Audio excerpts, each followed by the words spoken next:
Networking Squared, we're back in the studio. Now we're going to talk guy talk. We're going to talk wrenches and sockets, and we are just going to have a blast in here. We've got, have you ever been broke down, Al, and you just didn't know who to call or who to trust? Well, the first thing I do have to do is I have to go, You got to do that for the man stuff, first of all. So we were talking about caves earlier. Now we're in our man cave, and we're going to talk a little bit about automotive and automotive fixes and having somebody that is trustworthy and somebody that actually believes in ethics when it comes to working on your car. Well, I think that when Steve came to LBN, we really were thankful because it made it so that there was a lot of people who had somebody that could come and save them, and there's not a lot of people out there like that.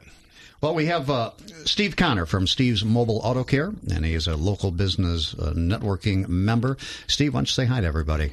Hello. And welcome to the show.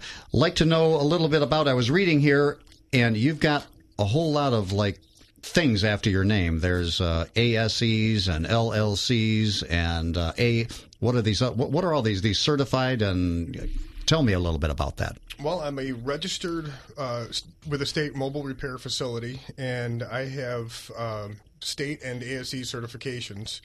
I'm master state and ASE certified. So when you're talking about a mobile, explain that a little bit. Mobile auto repair is, I have a truck and trailer that I use to, everything in the trailer is everything you would find in a shop, and I can bring my shop right to your car. Now, is that how you always work on vehicles? That's how I do it now, yes.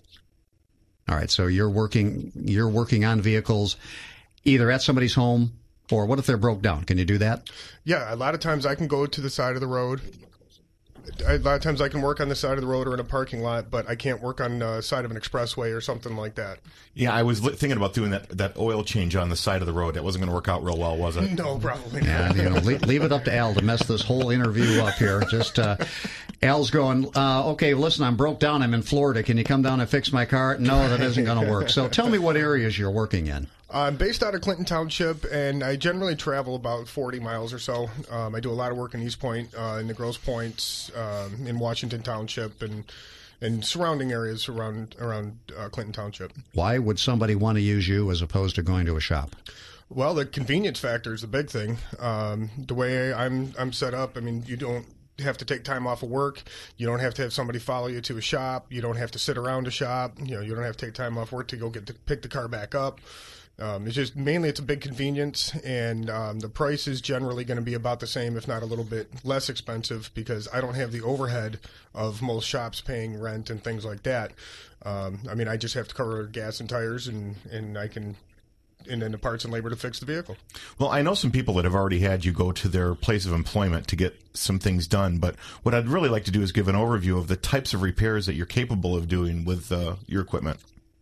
I can do check engine lights, drivability problems, no starts, hard starts, rough starts, noises of concerns, clunks, bumps, squeaks, squeals, when you're pulling, when you're hitting the brakes. About the only things I really don't do or can't do on site would be major engine repair or transmission repair or front end alignments, because I don't have the equipment and things on the truck. So are you doing water pumps and? Oh, absolutely. Water pumps and timing belts and tune-ups and brakes and any front end parts. So you have the computer equipment to actually diagnose the check engine lights and the things that are, when all the idiot lights are coming on, you have the ability to diagnose that in all types of cars? For the most part, yes. I have a scanner I can hook up to the vehicle, and it can tell me, what the light is on for.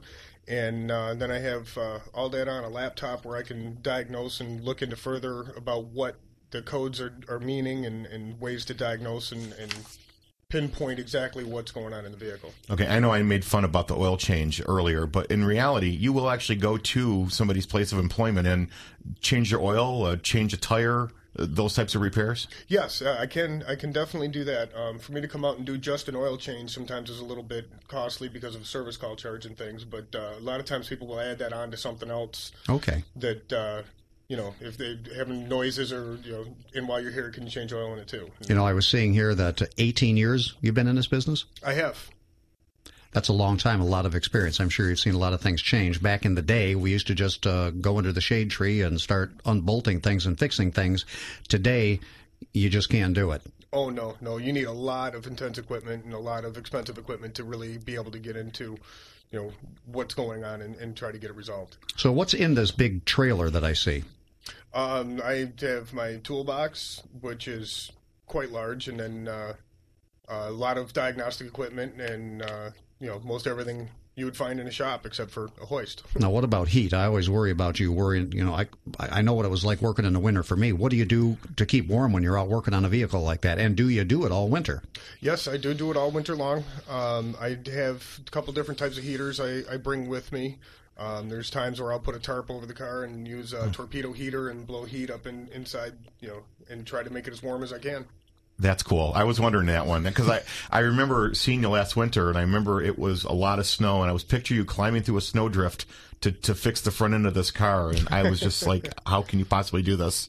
I have come out from underneath cars before and have to brush snow off my legs to find tools and chip tools out of where they've started to get frozen to the ground and things. All I can say is the man must love his work, Al. Absolutely. And I think that the thing that I see is that he has an impressive amount of equipment. This is not some little hokey pokey thing. He's got some serious equipment in this truck, and when this thing pulls up, this guy's he's ready to go. Yeah, it looks like a NASCAR hauler pulling up when he comes in. I've seen it, and I had a question for you. Looking at your website, it's kind of cool. There are a lot of things on there. Used car pre-purchase inspection. What's that? That is something that I recommend that anybody would do before they buy a used car. It doesn't matter if it's a $500 car or a $8,000, $9,000, $10,000 car. I've seen a lot of people do a lot of things, a lot of wrong things to cars to try to sell them, or the reason they're selling them is because they know something's going on with it. And a lot of times I can tell you, if a car's been in a major accident, or, if somebody's trying to hide something, or, I can get a lot of information in about a half an hour's time with the car. I can tell you a lot more than a Carfax can tell you. And is that a fixed cost that you do, or is it based on your travel time, or what do you do?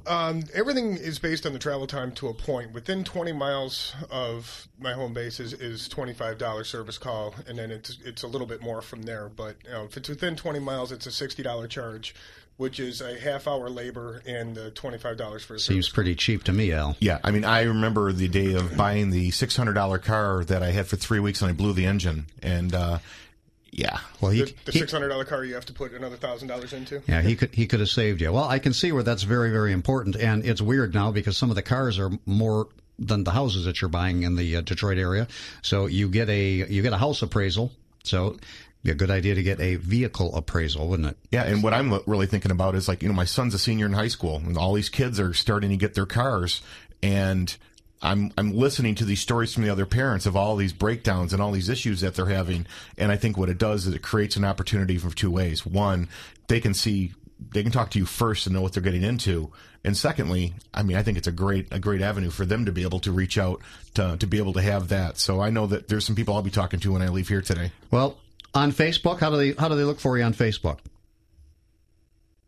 Well, it's here. You know what? I got it here. It's Steve's Mobile Auto Care, right? So Steve's Mobile Auto Care on Facebook. You can kind of check out his Facebook site, maybe leave some comments or ask him some questions, and he will take care of that. Your phone number would be what?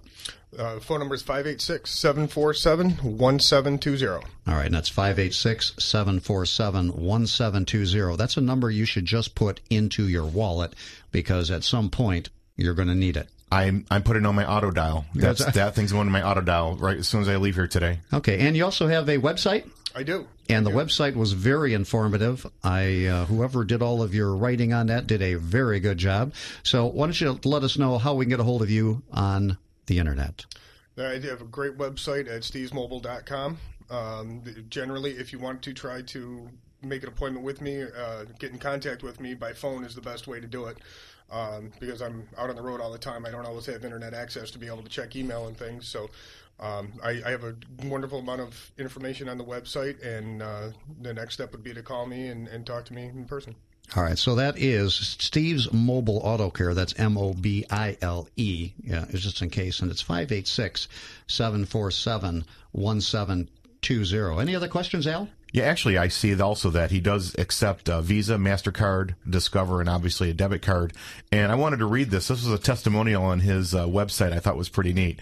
It says, "Man, I don't know how you do it. Your service is less expensive than a brick-and-mortar shop, and you're more convenient. You rock." I like that. Well, we're going to go to break. Yeah, we appreciate you being here. We are Networking Squared with Jerry and Al. Want to thank Steve for being here and our in-studio guest. If you've got any questions, please give him a call, and we'll get some of that information on our Facebook site, Networking Squared.